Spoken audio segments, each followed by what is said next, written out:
ತುತ್ತು ಅನ್ನ ಸತ್ತ ತಿಂದಿಲ್ಲ, ಒಂದ್ ಹನಿ ನೀರು ಕೂಡ ತಂದಿಲ್ಲ. ಸ್ವಾಮಿ ಬನ್ರಿ, ಊಟ ಮಾಡಿರಂದೆ.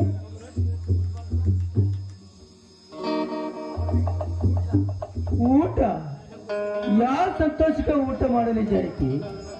ನನ್ನ ತಂಗಿ ಸತ್ತ ಸುಖಕ್ಕಾಯೋ ಈ ಸೆರೆಮನೆ ಸೇರಿ ಶಿಕ್ಷೆ ಅನುಭವಿಸಿದಕ್ಕೋ ಹೇಳು ಜಾನಕಿ, ಹೇಳು. ಸ್ವಾಮಿ ಹಾಗೆಲ್ಲ ಮಾತನಾಡಬೇಡಿ. ಯಾವುದೋ ಕೆಟ್ಟ ಬಿರುಗಾಳಿ ನಮ್ಮ ಬಾಳಿನಲ್ಲಿ ಬೀಸಿದೆ ನೋಡಿ. ಹೀಗೆ ದಿನನಿತ್ಯ ಚಿಂತೆ ಮಾಡ್ತಾರೆ. ಊಟ ನೀರು ಬಿಟ್ಟರೆ ಸತ್ತ ಹೋದ ಲಾವಣ್ಯ ಮತ್ತೆ ಬರುತ್ತಾರೇನ್ರಿ? ಆಕೆ ಮರಳಿ ಬರೋದಲ್ಲ, ವಾಳಿ ಬರೋದಂತ ಬರೋದು ಖಂಡಿತ ಬರ್ತು. ಆದರೆ ಯಾವ ತನ ತಕೊಂಡ್ರು ಯಾವ ಅನ್ನೋದು ನನ್ನ ಮನಸ್ಸಿನಲ್ಲಿ ಪ್ರಶ್ನೆ ಆಗುತ್ತಿದೆ.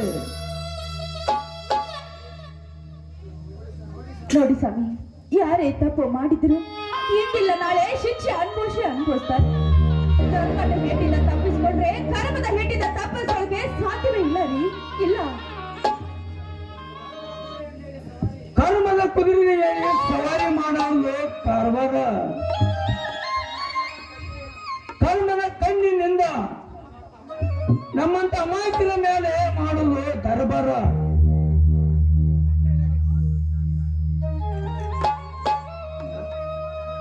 ನಮ್ಮ ಯಜಮಾನನ ಸಾವಿಗೆ ಯಾವತ್ತು ನ್ಯಾಯ ದೊರಕಬೇಕಾಗಿತ್ತು.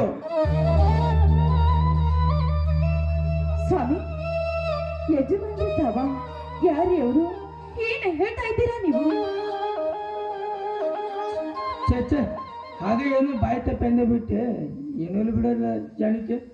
ಇಲ್ಲ ರೀ, ನೀವು ಏನೋ ನನ್ನಿಂದ ಮುಚ್ಚಿಡ್ತಾ ಇದ್ದೀರಾ, ಅದೇನು ಅಂತ ಹೇಳ್ರಿ. ಹೇಳಿಲ್ಲ ಜಾಣಿಕೆ. ನೋಡಿ ಸ್ವಾಮಿ, ಏನೋ ಇಲ್ಲ ಅನ್ನೋ ನಿಮ್ಮ ಬಾಯಲ್ಲಿ ಏನೋ ಇದೆ ಅಂತ ನನಗೆ ಗೊತ್ತಾಗ್ತಾ ಇದ್ದೀರಿ. ನೋಡಿ, ಒಂದು ವಿಷಯ ಹೇಳಿದ್ರೆ ನನ್ನ ಮೇಲೆ ಆನೆ ಆಗಿದೆ ತಮಗೆ. ಜಾಣಿಕೆ, ನಾನು ನಿಮ್ಮ ಅರ್ಧಾಗಿನಿಯಾಗಿ ನಿಮ್ಮ ದುಃಖದಲ್ಲಿ ಸುಖದಲ್ಲಿ ಕಷ್ಟದಲ್ಲಿ ನಿಮ್ಮ ಸಪ್ತಪದಿ ತುಳಿದು ನಿಮ್ಮ ಜೋಡಿ ಕೈ ಹಿಡಿದು ಈ ಮನೆಗೆ ಬಂದಿದ್ದೀನಿ ರೀ. ನೋಡಿ, ಅದು ಯಾವ ಸಂಕಟ ಇದ್ರೆ ನನ್ನ ಮುಂದೆ ಹೇಳಿಕೊಂಡು ನಿಮ್ಮ ಮನಸ್ಸಿನ ಭಾರ ಕಡಿಮೆ ಮಾಡಿಕೊಳ್ಳಿ ಸ್ವಾಮಿ, ಕಡಿಮೆ ಮಾಡಿಕೊಳ್ಳಿ. ಅದೇನು ಅಂತ ಹೇಳಿದ್ರೆ ಜಾಣಿಕೆ, ಪ್ರತಿ ವರ್ಷ ಉಗಾದಿ ಹಬ್ಬ ಬಂದರೆ ನನಗ ಎಲ್ಲರಿಗೂ ಸಂಗ್ರಾಮ ದಿವಸ ಆದರೆ ನನಗ ಕರಾವ ದಿವಸ. ಕರ್ತವ್ಯ ದೇವರೆಂದು ನಿತ್ಯದಿಂದ ಪೂಜಿಸುವೆ. ಆಬ್ವಿಯಸ್ ರೀ, ಯಾರೇ ಅವರು? ಅವ್ರಿಗೆ ನಿಮ್ಗೆ ಏನ್ರಿ ಸಂಬಂಧ? ಸಂಬಂಧನೇ ಜಾನಕಿ, ಸಂಬಂಧನೇ. ಸುಮಾರು 25 ವರ್ಷ ಹಿಂದೆ ಇದೇ ಊರಲ್ಲಿ ದರಡಕ್ಕೂರು ದೌಡು ನಡೀತಿದ್ದು. ಇದೇ ಗುಂಪದಲ್ಲಿ ಬರೋಬರಿ ಇದೇ ದೇವಿ ಗುಡಿಯಲ್ಲಿ ಅತ್ಯಾಚಾರ ಕೊಲೆಸುಡಿ ಅತ್ಯಾಚಾರ ಆಗಿದ್ದು.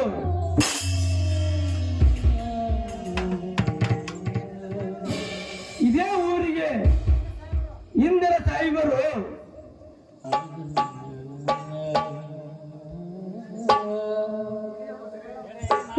ಇದೇ ಬರ್ತನೆ ನಡೆಸಿದಂಗಾಯ್ತು. ಇದೇ ಜೀವನದಲ್ಲಿ ಅವರ ಹೊಟ್ಟಿಲೆ 3 ಜನ ಮಕ್ಕಳ ಹುಟ್ಟಿದರು. ಒಬ್ಬ ಭಾರ್ಗವ, ಒಬ್ಬ ಲಾವಣ್ಯ. ಆ ಮಕ್ಕಳು ಎಲ್ಲಿದ್ದಾರೆ? ಅವರು ಯಾರು ರೀ? ಅವರು ಯಾರು ಬೇರೆ ಅಲ್ಲ ಜಾನಕಿ, ಅವರ 3 ಮಕ್ಕಳು. ಇನ್ನೊಂದು ಲಾವಣ್ಯ, ಇನ್ನೊಬ್ಬ ಜಾನಕಿ. ಮತ್ತೆ ಆ ಭಾರ್ಗವ ಯಾರು ರೀ? ಕನ್ನಕತ್ತಲಿನಲ್ಲಿ ಕೊಲೆ ಆದ. ತಂದೆ ತಾಯಿ ಸೌದ ಮೇಲೆ ಅಳುತ್ತಾ ಕೂತಿದ್ದರು ಆ 3 ಮಕ್ಕಳು. ಆ ಎತ್ತಿಕೊಂಡು 2 ಮಕ್ಕಳು ಹೋಗಿ ಆ ಮೂಲೆಯಲ್ಲಿ ಕುಣಿಸಿದ್ದೆ. ಇನ್ನೊಂದು ಮಗನು ತಗೊಂಡು ಹೋಗುವಾಗ ಭಯದಲ್ಲಿ ಅಂಜಿ ಎಲ್ಲಿ ಹೋಗಿ ಬಿಟ್ಟಿದ್ದ. ಅವ ಆ ಸ್ಥಳದಲ್ಲಿ ಬದುಕಿದಾನೋ ಸತ್ತಿದಾನೋ ಒಂದು ಗೊತ್ತಿಲ್ಲ. ಸ್ವಾಮಿ, ಹಾಗಾದ್ರೆ ಭಾರ್ಗವ ಲಾವಣ್ಯ ನಿಮ್ಮ ಸ್ವಂತ ತಂಗಿ ತಮ್ಮ ಅಲ್ವಾ? ಅಲ್ಲ ಜನಕಿ, ಅಲ್ಲ. ಅನಾಥನಾಗಿ ಇದ್ದ ನನ್ನ ತಂದೆ ತಾಯಿ ಸ್ಥಾನ ನೀಡಿದೆ. ಅನಾಥರಾಗಿ ನನಗೊಂದು ತುತ್ತು ಅನ್ನ ಹಾಕಿ ಇಂದ್ರಜಿತ್ ಸಾಹೇಬರು ನನ್ನ ಮಕ್ಕಳಂತ ಬದುಕಿದ್ದವರು. ಸ್ವಾಮಿ, ಜೀರೋನೇ ನಾಟಕರಂಗ ನೋಡಿ. ಆ ದೇವರು ಆಡಿಸಿದಂತೆ ಆಡೋದು ನಮ್ಮ ಕೆಲಸ ಅಷ್ಟೇ ರೀ. ಅಲ್ಲಿ ನೋಡ್ರಿ, ನನ್ನ ಮೈದನ ಭಾರ್ಗವ ಬಂದಂತೆ ಕಾಣತ್ತೆ. ಏನಕ್ಕೆ ಅವರ ತಂದೆ ತಾಯಿ ಸತ್ತ ಕೊನೆ ಆದೇಶ ಹೇಳಬೇಡ. ಆಯ್ತು ರೀ, ಆದ್ರೆ ಲಾವಣ್ಯ ವಿಷಯ ಅದು ಅನಿವಾರ್ಯ ಜಾನಕಿ, ಅದನ್ನು ಹೇಳಲೇಬೇಕು.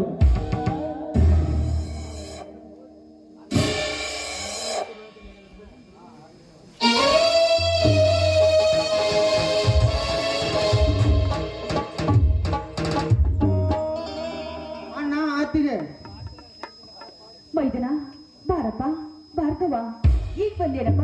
ನೀನು ಯಾವಾಗ ಬರ್ತೀಯೋ ಅಂತ ನಿನ್ನ ದಾರಿ ಕಾಯ್ತಾ ಇದೀವಿ ಭಾರ್ಗವ. ಹೌದಣ್ಣ, ಈಗ ತಾನೇ ಬಂದೆ. ನನಗೋಸ್ಕರ ಕಾಯ್ತಿದ್ರೆ ಅದು ಏನು ವಿಷಯ? ಏನಿಲ್ಲ ಮೈದನ, ನೋಡು, ನೀನು ಬೆಂಗಳೂರಿಗೆ ಹೋಗಿ 10 ದಿನವಾಯ್ತು, ಇನ್ನೂ ಬರ್ಲಿಲ್ಲ ಅಂತ ಕಾಯ್ತಾ ಇದೀವಪ್ಪ ಅಷ್ಟೇ. ಇಲ್ಲ ಅತ್ತಿಗೆ, ಏನು ವಿಷಯ ಇರಬೇಕು. ನಿಮ್ಮದೇನಲ್ಲಿ ಏನೋ ಕಾಣ್ತಾ ಇದೆ. ಅಣ್ಣ ಯಾಕೋ ಮೌನವಾಗಿ ನಿಂತಿದ್ದಾರಲ್ಲ ಅತ್ತಿಗೆ.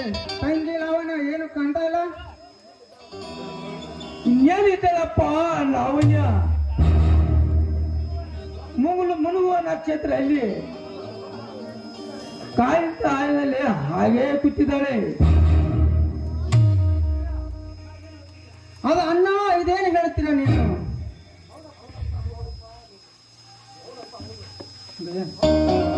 ಹೌದಪ್ಪ, ಹೌದು.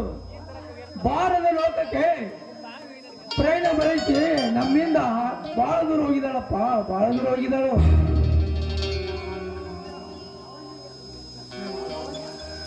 ಲಾವಣ್ಯ, ಈ ಅಣ್ಣನ ಬಿಟ್ಟು ಹೋಗಲು ಏನೋ ಆತರವಿತ್ತಮ್ಮ. ಅದೇನಂದು ನನ್ನ ಮುಂದೆ ಹೇಳಬೇಕಾಯ್ತಮ್ಮ. ನಾನು ಬೆಂಗಳೂರಿಗೆ ಹೋಗುವಾಗ ನನ್ನನ್ನು ನಗುತ್ತಾ ಕಳಿಸಿದ್ದೆಲ್ಲಮ್ಮ ಲಾವಣ್ಯ.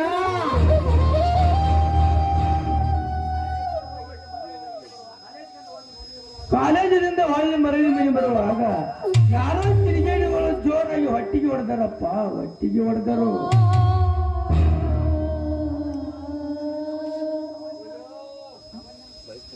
ಲಾವಣ್ಯ, ಮೈದನ, ಸಮಾಧಾನ ಮಾಡಿಕೊ ಮೈದನ, ಸಮಾಧಾನ ಮಾಡಿಕೊ. ಅಷ್ಟೇ ಅಲ್ಲಪ್ಪ, ಹತ್ರ ಹೊಲದಲ್ಲಿ ಕೆಲಸ ಮಾಡ್ತಿದ್ದ ನಿಮ್ಮಣ್ಣ. ಆದ್ರೆ ಯಾವ್ದೋ ಸೌಂಡ್ ಕೇಳುತ್ತೆ ಅಂತ ನಿಮ್ಮಣ್ಣ ಕೊಲೆ ಆಗೋ ಜಾಗಕ್ಕೆ ಬಂದ್ರು. ಆದ್ರೆ ನಿಮ್ಮಣ್ಣನವರು ಯಾವ ತಪ್ಪು ಮಾಡಿಲ್ಲ ಮೈದನ. ಆದ್ರೆ ನೀನೇ ಕೊಲೆ ಮಾಡಿದ್ಯಾ ಅಂತ ಪೊಲೀಸರು ಅರೆಸ್ಟ್ ಮಾಡಿ ಹಣ್ಣ ಆಗೋಂಗೆ ಮನೆಯೆಲ್ಲ ಹುಡುಗ ಕಚ್ಚಿದಾರಪ್ಪ. ಲೇ ಹಲಕಾರನ ಮಕ್ಕಳ, ನನ್ನ ತಂಗಿಯನ್ನು ಕೊಲೆ ಮಾಡಿದ ಆರೋಪಿಗಳನ್ನು ಕ್ರಮೇಣವಾಗಿ ಹುಡುಕುತ್ತಿದ್ದೆ. ಅಣ್ಣನ ಕೊಲೆ ಆಯಿತಾನೆಂದು ಅರಸನಾಗಿ ಅವನ ಇಷ್ಟಂತೆ ನನ್ನನ್ನು ಬಂಧಿಸಿದ್ರ ಹಲಕಾರನ ಮಕ್ಕಳ.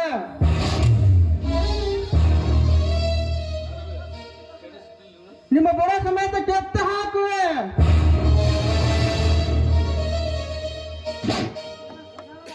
ನಿಮ್ಮ ಸ್ಮಶಾನ ದಾರಿಯಲ್ಲಿ ಮಲಗಿಸುತ್ತಿದ್ದೆ.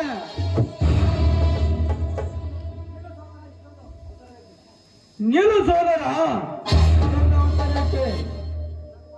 ಸ್ವಲ್ಪ ಶಾಂತಿ ಪಡು. ನನ್ನ ತಂಗಿಯನ್ನು ಕೊಲೆ ಮಾಡಿದಾರಣ್ಣ. ಇಷ್ಟಿಲ್ಲ ಇದ್ದರೆ ಅಷ್ಟೇ ಅವಕಾಶ. ಕಾಲಕ್ರಮವಾಗಿ ಅವ್ರನ್ನ ಹುಡುಕಬೇಕಾಗಿತ್ತೆ. ಆ ಬೋಳಿ ಮಕ್ಕಳನ್ನು ಅಮಾಯಕನಾಗಿ ಕೊಲೆಗಾಲಿಸಿದಾರಲ್ಲ, ಅದೇ ಆ ನನ್ನ ಪಾಂಡ್ರಂಡಿ ಮಕ್ಕಳು.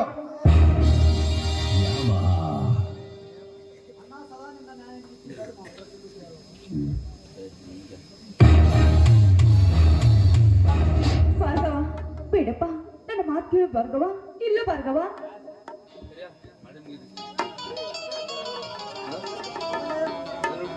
ಮೊದಲೇ ಇವಾಗ ಸಿಟ್ಟು ಜಾಸ್ತಿ.